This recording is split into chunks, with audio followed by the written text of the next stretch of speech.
waliwo abatidde kati prepare for married police critical analysis 500 votes you even share bweba government you share it tewali yawangula ye baddulo kakati oyo nakwedde yali badde biri yabivudde mudda just look what 20 kubanga mu politics batugamba nti politics alinga soccer a miss is like a mile there is no half corner there is no half goal or quarter goal. That's true. A goal is a goal. Ki akubye omupiira ku mimwa gya goal ne kugenda ebweru ne yakukubidde eri mufaanagana.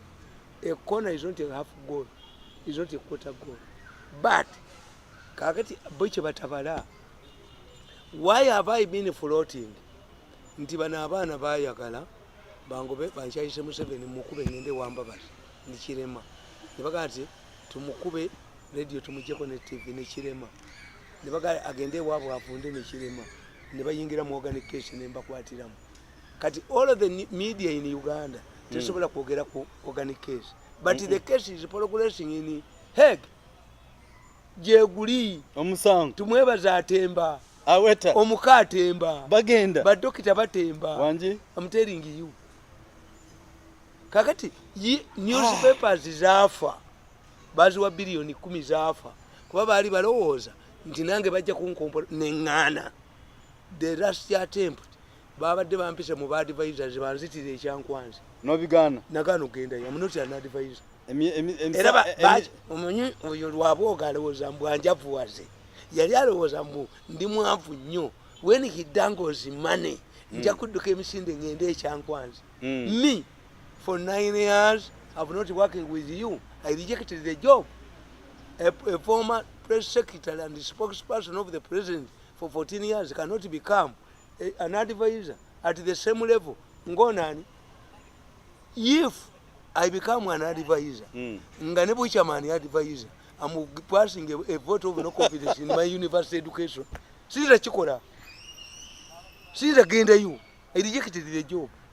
But because I respect Museveni, when Museveni goes, this appointment will be expunged from my records. It will never be seen anywhere. It will not be reflected in any of my records that I was once an advisor. I did not want to embarrass Museveni. No musasira. Mwanyo respect. Yeli alowooza nti wampobo advisor nja kugendayo oyo lwabwogo n'agweka n'amafuta n'agoba kadaga n'agoba nakyo be bampa ssente n'agamba Rich Mirundi is a nuclear bomb kati bamaze omukwata ku byehege ate agamba mwampita mpe ssente. If Rich Mirundi is a nuclear bomb, are you going to pay me in terms of water which is not money? No, exaggerated intelligence. Should I come and help you? Mbu obujozi bwabwe balina okumpa ssente ngamba yamba ate zemba banja batwala obutabu bwange naki omulenzi oyo lwabwoga abadde buli ssente abatembadde nategese nakikubuulira omwaka guno bw'aliddamu okuntabangula njagenda naye suicide bomba tusituke ejoogo lyendi mumalemu mwenna mufa ababiri yes meeting yonna nali njabatta kubanga omulenzi oyo ajoze nnyo famire yange yalowooza mbu walibaawo olunaku lumu mbu nendi stotinga Mirundi apologizes to Lwabogo Lwabogo I will never reconcile with Lwabogo. I will never forget. Lwabogo will pay. Has suffocated my family for 8 years. He will pay. Aje kusasula. That's omutego. Aje kutegula. Kakati ugamba. Nti lack of strategy. Evaletire ekizibu. Nti abamuli bonna bagano kwandika ku organic case. Besigye cannot write organic case. Bobi Wine cannot talk about organic case. Kati kitegeeza ki? Amwe hero. You're a winner. Ya mwe winner. Kubanze nkisobola. Ajamu be mutani wa kajiji mu benyondo mwa. Mbo. If you cannot surrender those steps, you are stupid. Genda obunye kajiji mu nyuma kasajja gwe. Genda obunye mu nyuma. Kajja kawunyo olumu. Obwavu bwabwe bagenda kuddayo mu bwavu. Poverty is like gravity. Akasajja ku hoteli bwako bikibajja butundu.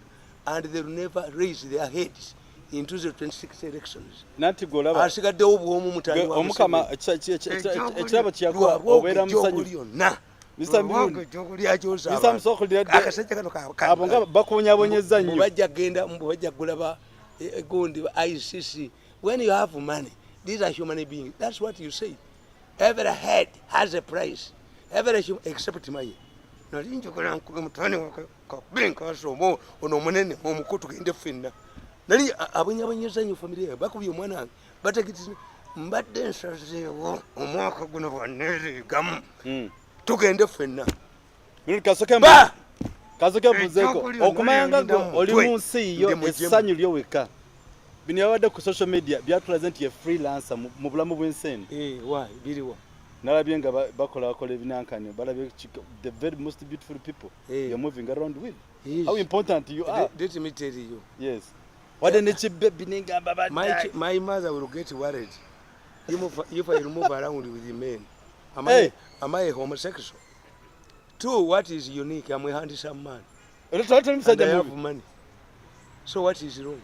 Nothing. Two, I'm a popular figure in this country. Absolutely. People come to me for selfies. Omanyi mwe mutamanyi. Uganda ebalaze contradictions emutategeera.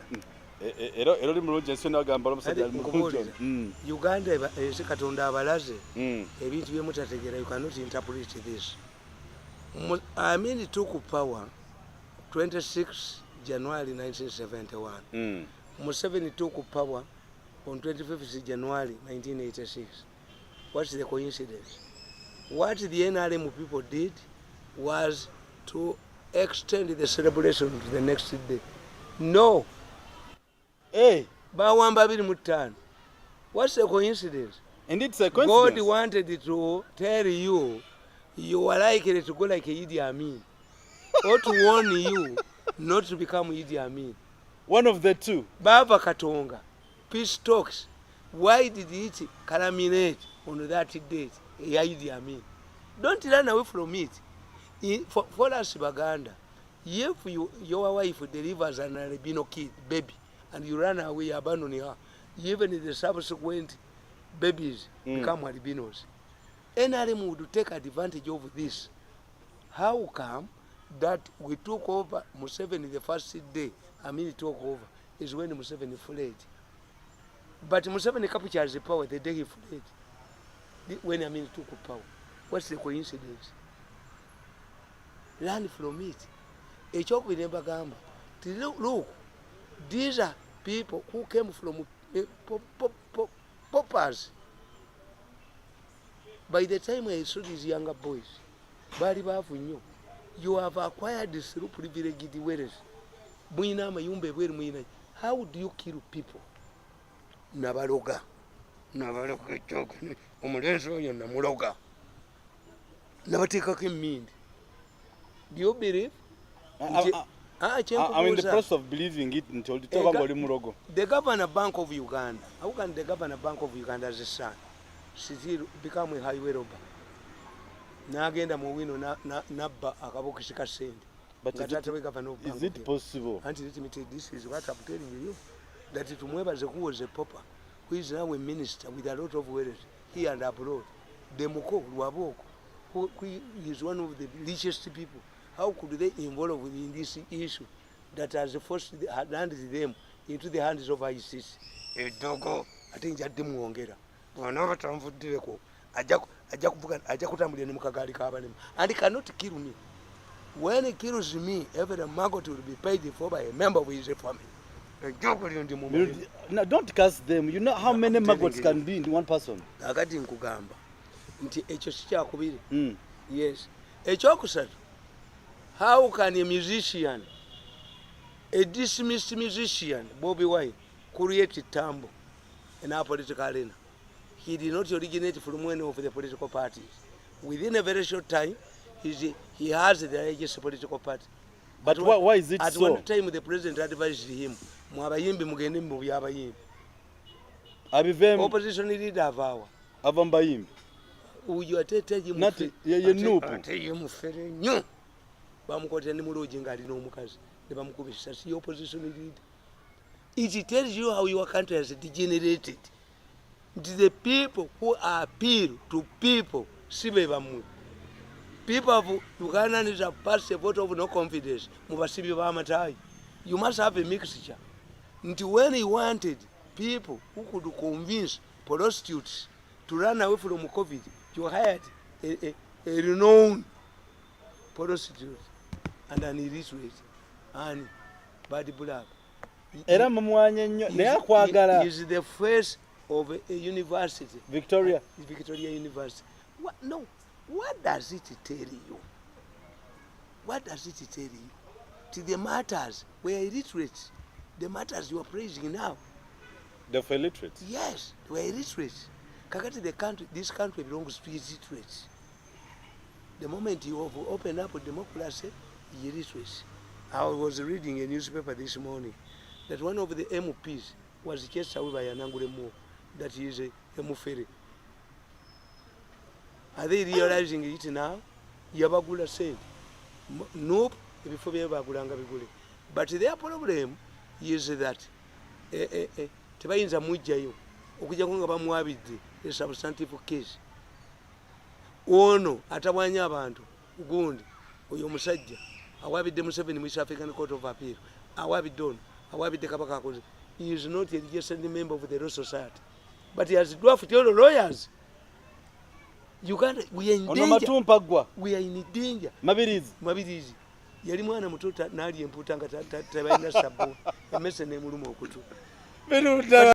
He's terrorizing everybody. A person who is not a member of the Law Society is terrorizing everybody. But do you understand what I'm explaining? I'm getting it very right. This country we are degenerating into an abyss. People are losing. That's why I told you that why are Ugandans who would be excited about vaccination are not going to vaccinate? Why? Because in the mass communication, we are trained to be change agents.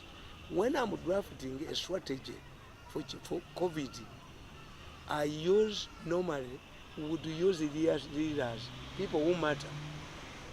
But almost all of the religious leaders we are vaccinated. But they turn up, including their flocks, is poor. The Kabaka was vaccinated with the Navagere. They turn up in Uganda is poor. Mayaga tried to put up a brave face. Mbobabazi, where are they? Kakati, Tunakola to Museveni was vaccinated. And his wife has gone there for a booster. People are not coming. What does it mean? What it means is that we should change we call it what? We should change now the strategy. If you tell Zake today, you convince him, and he goes to his constituents and informs his constituents that to go and vaccinate, they will go. Because they have seen him suffering for them. If you tell Bobi Wine today, they will go. Basically, they will not. People believe at one time, you see, when Museveni came to power, I always say, I wrote a book, Museveni the Revolutionary. Why did Museveni change many things at that time? UNEP, Indwa Detans in Namuta, HIV, Museveni fought an entrenched witchcraft theory in Rakai and defeated. He was winning international crowds. I accompanied the president to USA, where he was invited to address younger people. Condomization, we shall not condomize. Go abstain, what? These were Museveni's phrases. Togenda mumpompo goma. And the people listen. What is happening now? Abasiramu for centuries, bazina. Bwabawulira imama yazina tebamulabangako. Bamanya swale etuuse. Nga balumba. Nga bagenda muziki. Ne bwoba otudde nabo omukeeka guvaayo. What magic is this? What magic is this that has held Islam for all of these years? Whenever they hear Omwazini, they don't mind. Oba ali luddawa. Nga bagamba Kibula ali luddawa. Wano. Gundi ali luddawa Makka. Obalaba ku mizikiti. Mwezi nanju. Even in my village. Hey. Yes. Okay. tugenda genda masa mukulu nga toka kwebuza ekiro kati saba zino embeera eriko eya omukulembeze wa NUP gobayita Bobo and the Gladiator tinga efuse tinga kati ebuza kuluma State House. No, let me tell you. I'm trained to analyze government speeches. First of all, Museveni is humorous. Museveni is humor. A saga. Do you believe Museveni is saying that Bobi Wine was riding a tinga? Some people are saying that the name of that type of vehicle. Tundura. That Museveni. But for me, I know. I worked for Museveni for 14 years. Museveni Musajja. In fact, the Baganda have a good proverb. Atamukedde ya mutende ndiambi. Atamukedde. That if you don't visit this man early and you see that he did not take a breakfast, if you see him eating in an abnormal hours, you may think that the man eats too much. When the problem is at his home. So, those who have not had the chance of interacting with Museveni, like me, don't understand Museveni. If Museveni really believes that Bobi Wine was driving a caterpillar to destroy him, special forces would have destroyed him before. Why? Why? The president's vehicle is armored. The president is not... There's analysis John Jolison and Nunji. Unti singa Bobi nali avuga yo tinga. Bali destroying. Bano. Kubanga emotoka ya president ebera mu position. I will not mention it. But they are front cars, armored cars. Yes. You see it moving is an armored car. Bali kubye tinga. Atufudde bajega. Two. Museveni bwaba agenda okuyita mu luguudo, they are guards. Bali babulidde nti there is a moving car. There is a moving tinga. Before even Museveni moved from the venue, bali badde bakijjewo. Chitinga. Oba yawulira tanga kimulumba. No. But what I know, nti waliwo tinga which must be blamed on his security. Why? President Museveni chibatamubulira kyali bwekiti. You know, at that time, Brian White had a lot of money. And Brian White's mistake was to try to do assignment without money. This is Bujingo's problem. Bujingo went to Museveni, and Museveni visited his church, but Bujingo, unlike the traditional pastors who go to Museveni and demanding money, Bujingo did not demand money. Nakalema was furious. All of the thieves in the State House started attacking Bujingo. Kwamwe babira, Kayanja zi, Senyonga zi, abaferebo naba zi, kakati naba wa sent. No musajja wagu nti bamwagala. Joseph Gold. Serwadda. Kayanja. Bale Kayanja aleta bannamawulire okujja wano mu Uganda okabalingeru billions yali ampitirivu. Namutunu yanka sokabo Kayanja. Kayanja yali sente mpitirivu. Kayanja nagenda mu America. Balimba president mbube bamanyi amanyi ba pastor abasobola ontusa kuba president. Some pastors when you hear ojo semanyani they don't know the American system. Kakati nkugamba ti Brian White yalowooza nti agenda kuyamba Museveni bamukoba ne bamujjawo. Kakati Brian White had stayed in Arua for almost 2 weeks or 3 weeks. Natwalayo tension akola ki. Kakati ng'ayogedde n'abavubuka bangi. Naye ng'abavubuka baagala kulaba ani Museveni bamuliyemu akantu. Kati Brian White bamukuba bakyusa program. Museveni bamugana okulaba abavubuka. Abavubuka bekarakasizani. They can sub Brian White. Brian White. Two, the NRM strategists, I don't know whether they went to school. Why? There was no way Tiperu could win an election. Why? Tiperu, look at Tiperu. And I wonder why Museveni carries those excess packages. And they don't, the political science don't tell him. And he thinks these are younger people. When they see Tiperu, Tiperu has nothing to show.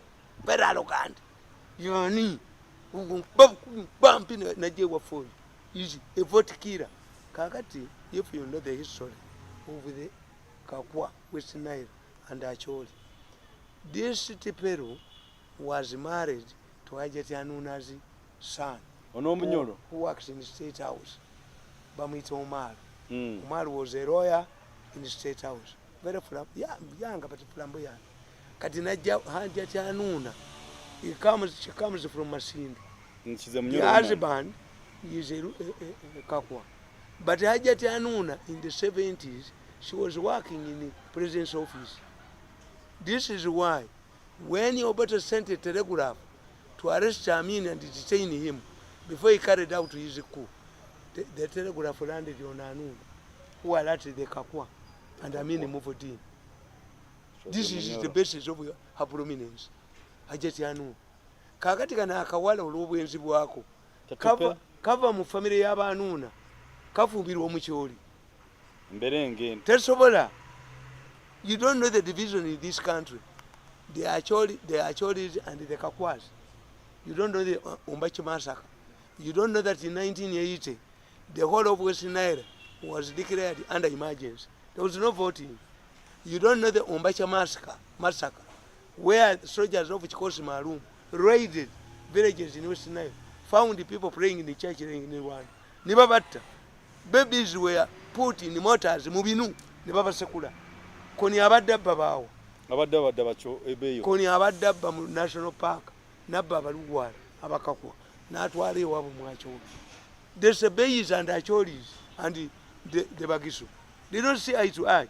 The Kalamajonga and the Tesos don't see eye to eye. The Bakonso and the Batol. I said, Museveni does not consider this a factor. This is General Kayanja Mohanga. To go to lead the war, to command the war. They see when this area is occupied by Bakonso, the Mukonso sees a Mutoro Gen, subduing him. Even those who would help you don't help you. These are factors these people are not seeing. When Kibanzanga moved from Mutoro to Bundibujo, he was defeated. Because in Bundibujo there is a new kingdom, another kingdom. But because these people don't know how to do things, nti bakwata mumbere ne bakuba olubiri when Kibanzanga was a minister. Kibanzanga was in a car with his brother. They were intercepted and arrested. So in the process, NRM does not have a mediating factor in the Rubiri. Okay. In Mumbere's palace. Because in Uganda, bakwata ono mulangira wasai. Omuli wa sente gadimba. Nogende wa Museveni sente. Nogende wa Soleno. Oyo mulangira wasajja. Oyo wasajja. Bamuyina yati disiti muli wa sente. Mayiga muli wa sente. Kati Mumbere's palace mubakonjo tebayinayo. Nti ono oyo gundi popakati. Bakusaba ne babasuula. This woman Winnie eyali badde abayamba yagenda kusoma PhD. Winnie Kiza. And she has come back. Winnie, let us utilize Winnie. She has a PhD. You let us identify an international job for her. Chembe wunyako. Nogamba nti ziwa eyali speaker wa East African Assembly. Aliwa na rotinga. Omuvubuka eyamudde mbigere. Is rotting here? Did this man Amanya Museveni, who revived first general, is rotting here? Then what's the importance of the regional body? From a regional body to a continent, from a continent to the international. That's why Tanzania has ambassadors. An ambassador does not mean that you are representing a country. Ambassador is a senior rank in the diplomacy. You have Ambassador Sentongo, Ambassador Muchiri, Ambassador Mugume, Ambassador Gundi, ono mwana eyali mu mawulire ayebale, Ambassador Katende brought him. How many carry ambassadors do you have? When a former look at Chiyonga, if I had the powers, I would not return Chiyonga to China. It means Chiyonga does not want this type of work. Chiyonga left to China to stand in elections, which means he does not want it there. At Omuzayo, if you are considering China as one of your serious partners, this would be reflected in the person who represents you in China would be a career diplomat who speaks fluent Chinese. Do you know why Bush managed it? To rally the whole world against Saddam Hussein. He was inside, he was ambassador to China. So these combinations. Yes, he put Bush. Okay. He could talk, because you see, when you work with the people, like when I worked in the Mono newspaper, Catholic newspaper, I know many Catholic, prominent Catholics. I worked in the State House for 14 years. I still have allies in the government. I have allies in the security. So that's why me have floating. Okay. Tomalirizayo kino ekitufu ekyagundi ekyatingatinga lwansonga. Anti nkugambye tingatinga yali impact. Ndoza bali ku construction. Yali packed somewhere. Yes. Ne muzeyi n'agiraba. It was the role of the special forces. To remove it. Naye at that time bali baagala Bobi Wine bamutte to prolong the country into civil war. Bali bamuttidde ne Kayunga ne muwarning nga don't go to Kayunga. Until Museveni sacked the Birungis. The Birungis had a parallel thinking that if they killed Bobi Wine, the country would be blacked into, the army will come and take over. The Birungis. That was their amateurism. Ne bagamba katono natya muhozi. Tugambe bakandiko ne batuula. Ne balimba Museveni. That is security. Nti abana ba Bobi Wine batekesa okwokya ekibuga. Museveni told them, if my bazukulu want to burn the city, arrest them preemptive. Mubakwate, mubateke mugundi, mubifo tubasomesa. But don't kill baba kuba. Ne badya ne drones, ne bazikwata ne baziganza amuhozi. Ne bakola. It has been Museveni survived. It should not blame Bobi Wine. It was inside these special forces. How could Museveni see? How could Museveni see a tractor moving towards him? How far was what about the presidential convoy? Where do you find, if we are in the presidential convoy, where was Museveni? Did this trailer moving trailer towards Museveni's convoy crash any of the leading vehicles? It was inside his, and Bobi Wine was found in a syringe. For Bobi Wine was betrayed by his colors. They identified the colors. And Bobi Wine's driver, who was killed, was not Bobi Wine's driver. Because the president waited to Njuba's place and told Madame Njuba that we are going to sponsor your daughter who died because of frustration to stand as a candidate. But I think later Museveni was told that in a by-election, unless somebody is disqualified according to lack of academic papers, he has a chance other irregularities. Kati omwana wa Njuba teyesimbawo. Museveni gwe yasuubiza obuyambi yesimbewo. Museveni abandoned Njuba's daughter as a hot potato. Kakati what happened? Omwana had assembled a team ye yagikwata n'agiwa Bobi Wine. So that driver who was killed in Gundi, in Arua, was not originally Bobi Wine's driver. Was 3. Bobi Wine was arrested, and it was alleged it was found with 3 guns. The guns, fortunately or unfortunately for government, had been made out of ice or kire, and they merited. By the time the progressed, ice had disappeared. These were special guns. They had been made from ice. How can a policeman tell lies? 3. Where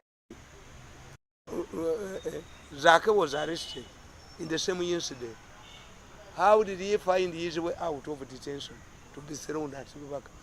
Does Zake tell you where he was? Or did it just assume he was arrested? But government knew where Zake was. Did they arrest anybody who was left to keep an eye on Zake? Okay.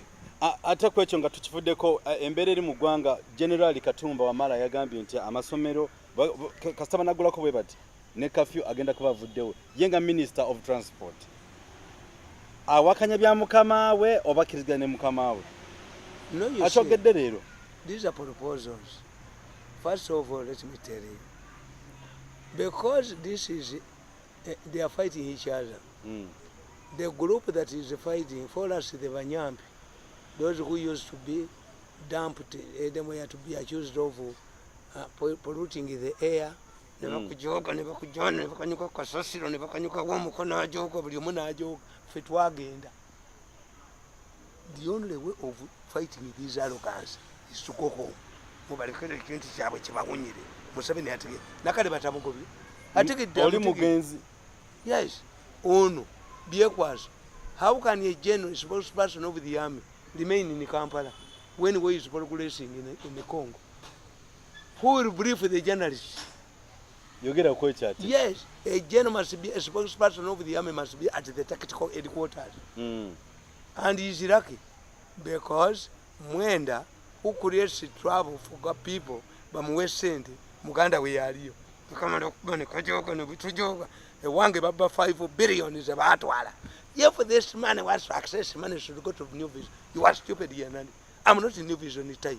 I can only go to New Vision as a visitor. But you know, Jones, Omudenza, but they know with Jones. And it's about Mut. Me, Mutu 5 billion in Bonzimue. If this man wanted to access money, would go to New Vision. Take your stookies to New Vision. I'm not a New Vision type.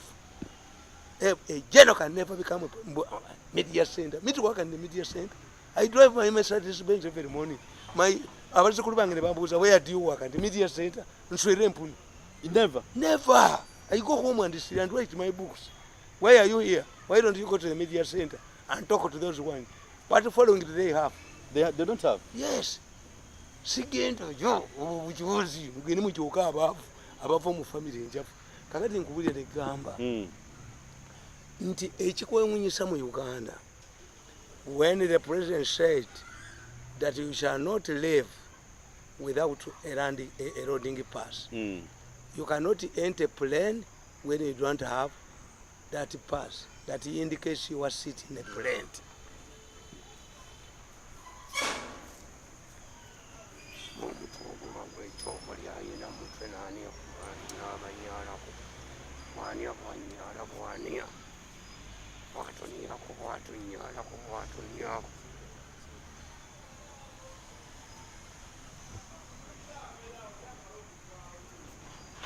Tugenda kumala. Kakati nkugambye. What is strange in Uganda? What is happening is that when the president directed that those who should enter taxis must be vaccinated and must have vaccination documents. Have you seen a stampede? Have you seen Ugandans long queues waiting to be vaccinated? What does it mean? It means they have acquired the fake papers. Go call your research. Yes, they have acquired the fake papers. Why? Ugandans believe that by being vaccinated, they are pleasing Museveni. How many presidents have died out of COVID? Museveni told you, we have identified from time to time people who have it. But him and his wife have never could. Because Museveni is very... If Museveni is a man who protects his heritage, if Museveni goes to an up country state lodge and finds a mosquito, the estate manager is sacked. You see him even during a normal hours during the night, covering himself. He does not want to fall sick. Because once somebody injects you with the drugs, you don't have control except a man like me who have my biological medical doctors. You cannot inject any drug in me because of survived poison. But an independent person, Ugandans are fair to understand. Because what Museveni said, Museveni opposed, contradicted a report from the so-called scientists. My assertion is we don't have scientists in Uganda. Because if we had the scientists in Uganda, there wouldn't be an uproar over the buying of a rat. These are normal things. Can you quarrel with your wife if you drive? The wife has a vehicle, you have a vehicle. Do you quarrel over the price of a tire? How? So if Ugandans we had the scientists, we would have had these rats long time ago. Two, where do you find the scientists who can spare his valuable time to inspect the ventilation systems in the Kampala arcades? You tell you, or you are public hearers, or you have a scientist. Where are the researchers?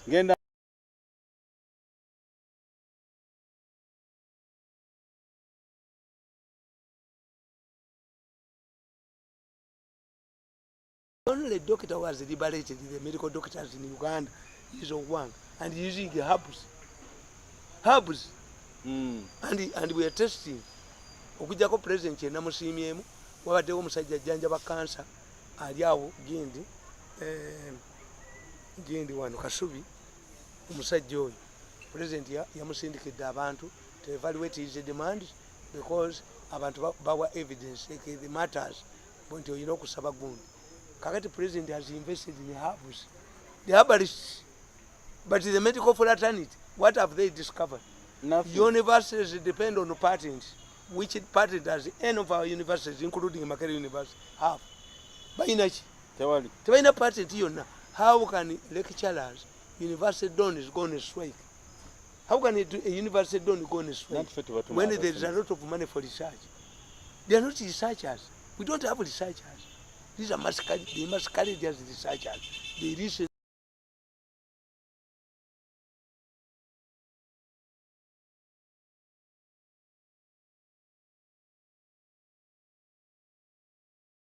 But now Uganda, I can give you an example.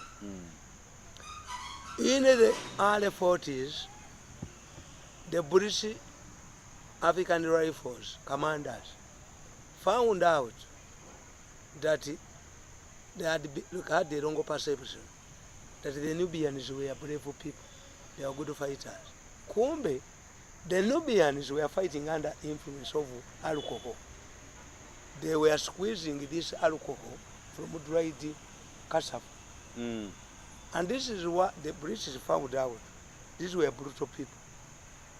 When Amin went to Kenya to fight the Mau Maus, his commander found out that Amin was very brutal, and they recommended such man should not be in the army. But what the British had not found out at that time, these Nubians had discovered Walaji. Wojini. Walaji is a corruption of two English words. Wo-jin. The British pathologists examined the corpses of the dead Nubians and found out that these people were not fighting under normally. They were not sane. They were fighting under the influence of Walaji. So Walaji became a popular gene. This is why in 1923 the British government came out with the Enguli Act. Enguli Act. Enguli. Okugulika. To make you insane. Oh. That's why they call it Enguli. Enguli Act. Walaji. And the British decided to dilute the Enguli. The Enguli. Uganda Walaji Distillers Company was formed to dilute but the Enguli. But the drinkers of Enguli said, this is a Biswazi. It is rubbish. It's watery. They insisted on the mandule. We call it a mandule. Kasesa product. It burns even in Tadova. It burns even. It can even move. It can move the car. A car or a motorcycle. A mandule. But it is not produced in large numbers. So the British government launched a campaign like COVID to fight to eradicate Walaji drinking. People went to the forest. They went into valleys because they had to use a tube that was turned into circles, followed it, and insert that circled thing into water. Moving water to cool the vapor. It's manufactured from molasses. It is manufactured from bananas. Enguli.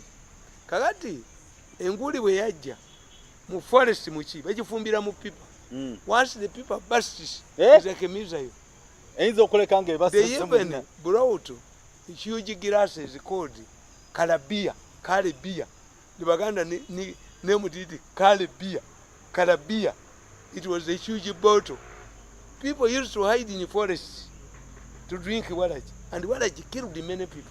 It was affecting the river. So, the British, after failing to use brutal means, sentencing people, diluting the Walaji. Even today, Uganda Walaji is still produced. Up to now. But kind of Tafira Gamba, he grew up taking Walaji. But the original one, the original drinkers, say that one is diluted. Okay. They prefer man. Now I'm telling you, the governor decided to take a persuasive option. he went to address the Buganda Luchiko. Please, you people, members of the Luchiko, help us to eradicate Walagi. A man stood up in the Luchiko. Why should we help you to eradicate Walagi? But it bans your liver. A man stood up again and asked the governor, what benefits do I get if I die with a good liver? Because in Busoga, to kill rats, we are given money. All the tailors. The Busoga plague was finishing the Busoga. What the colonial government did, the Busoga refused to kill Mbeva. To kill rats. Why do we kill them? For free. The Bazungu decided, Ngavote Messi, Ujija Komukira, no Gutwala Muchai, as of Fatole. Kakati, the church leaders, the missionaries, could collect all of these terrors, take it to the governor's office, and get money. They used this money to construct schools and hospitals and other public utilities in Busoga. In India, they did the same example. The Indians reared snakes to chase away the colonialists. The colonists used the Busoga option by buying snakes. The Indians were smarter than the Busoga, so they started rearing snakes for commercial purposes. And the money the British in India allocated was depleted. The fund was depleted. Kakati nkugamba nti like the Walagi drinkers who chased the governor in the 20s from Bulange was not there at that time, that these people believed that it was in the interest of the governor to protect their rivers, when actually the governor was just a good Samaritan, telling them the dangers of what? Drinking water. They arrogantly asked him, what do you give me if I die with a good river? Museveni is facing the same situation the governor faced in the 20s.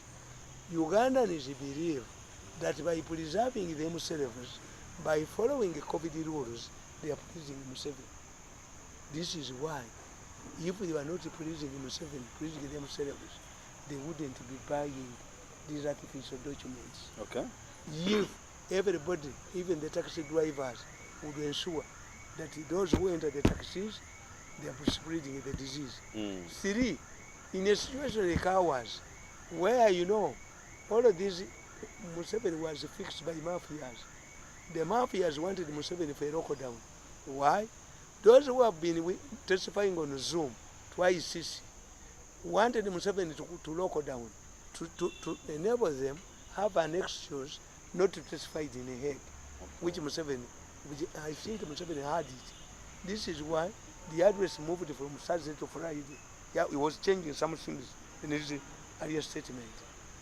This is where they have found themselves in an awkward situation in the dilemma. Kakati nkugamba nti bamufikishinga. This is when the children are going to school. How can a poorly paid up policeman who has a willing taxi driver, a willing passenger, who thinks that it will get vaccinated is helping Museveni? How can Museveni solve this? He cannot. Because the policeman who was like an Iwalaji example, the policeman who would ensure that these people don't travel without, they prefer vehicle that has violated rules to get bribes to take their children back to school. A driver of a vehicle who is looking for money to take back his children, they cannot chase away passengers because of COVID. The way they think is only like the way drivers. Unless we change the mindset, and these people know, you are not praising Museveni. When you go to school and you are educated, you don't please your parents. My father is dead. By the time he died, I was a pauper. So, did my father educate me to benefit him or not? This is the area. We must change the mindset of people, and we must look for people who appeal to the Bayaye. The population in Uganda is young. This is why many people don't talk about education. They are talking about entertainment. Abantu bajja kufa after 2 weeks. Why? When Museveni opens up We are itching to go to the bars, not education. Because the people don't value education. In many cases, is Bobby Wine a graduate? He is. Where did he graduate? Macquarie University. With a what? A diploma in Yes, a diploma. But recent has been to Harvard. And I'm telling you, a diploma at that time, we judge you. Where did the numbers graduate? I don't know. Yes. But it means that's why you have problems of qualifications. The NRM had to put up a team in the last generation to check academic papers because they have so many people. A level only. A level. And the missionaries came here in 1877 and established schools. Most of them. Yes? And those who died to call them Abasomi. Not those who were attending a church. We were attending even elementary education. That's why they started bragging. Kakati today, if in Uganda, you still have this problem of A level. When you are celebrating 100 years of the stunting of education in Uganda, what does it mean? It means the educated ones have avoided politics. The educated ones, me to convince me to stand, I abused them. Even when I stood in 2001, I abused the voters. You cannot blackmail me. There are many things I can do. A baby can get milk through direct breastfeeding from the mother or the bottle. I'm getting milk from the bottle by doing what I want. Nobody can abuse me. Nakasembere dala. Yes. Wale bibaru abagenda baswasula makubo nga bagamba Bobo ina Illuminati. Wabi ulideko?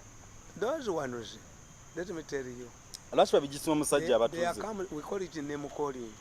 But name calling in propaganda, the source must be credible. Like when they say, we have now come with the DNA.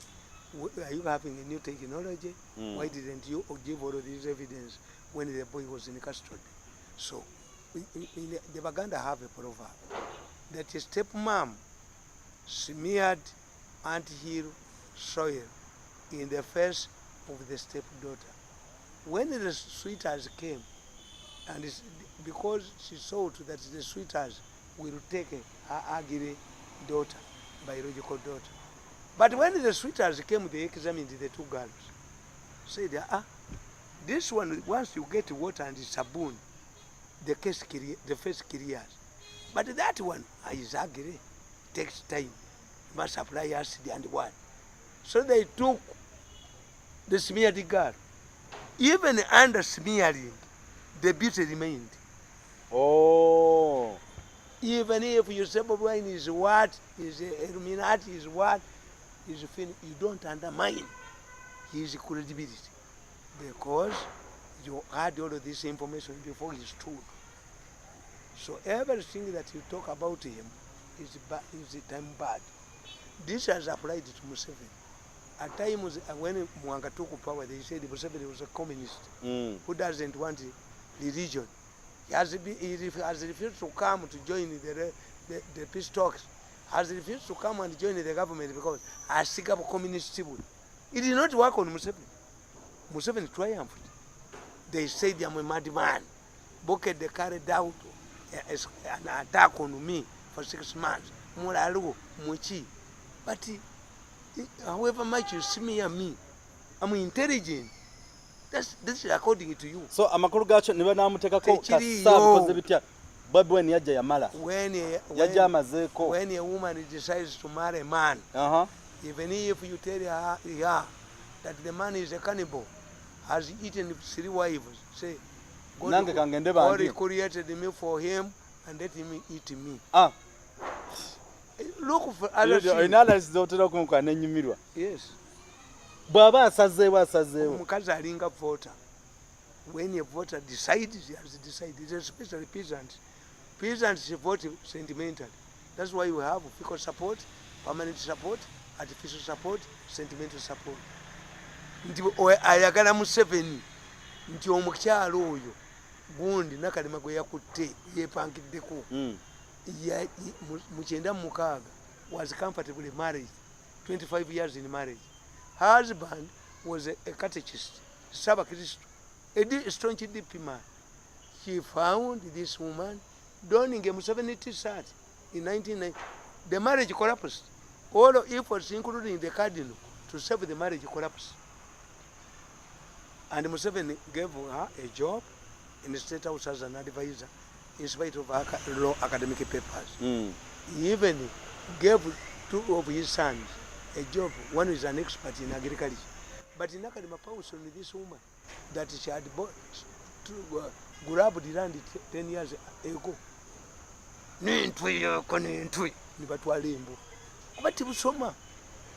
Why have I been able to survive? By the time they started fighting me in 2014, it was a fellowship. The fellowship was composed of who is we in Uganda, apart from Museveni and Muhoozi. The rest were members, very powerful. At one time, Museveni called them and said, you people, instead of stealing money from government, why don't you help me to start a think tank and give you money?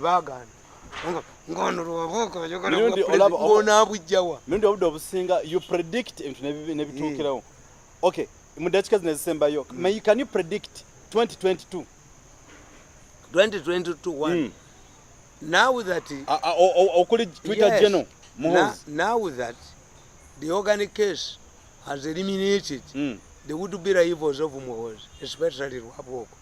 Once you face an international crime on human rights trafficking and war, that group has been eliminated. I said that Sheikh Museveni cannot be succeeded by a son or a close relative who eats pork. So by having this organic case slammed on them, these boys, the Fulanka Tumwebazes and what, this group has been totally eliminated. What they can do is to rule the country by proxy, because they have a lot of wealth. It's only they and they who cannot, they become fugitives. If they fail to go to Hague to testify, they are going to become fugitives. If they go to Hague, 26 years in prison, or they will be fined. Once your name is mentioned in human killing and trafficking, what does it mean? Can you become a president of the country? If we give you the presidency, it means you return Uganda until humanity return. Abatwa. What does it mean? It means that Muhoozi is in a better position now. To do what? To succeed his father. Or Museveni is coming back. Because there is they reduced all of people, eliminated us, they would be successors. Kakati echuchimu. Tumaze batusazeka amashanyarazi nyabula.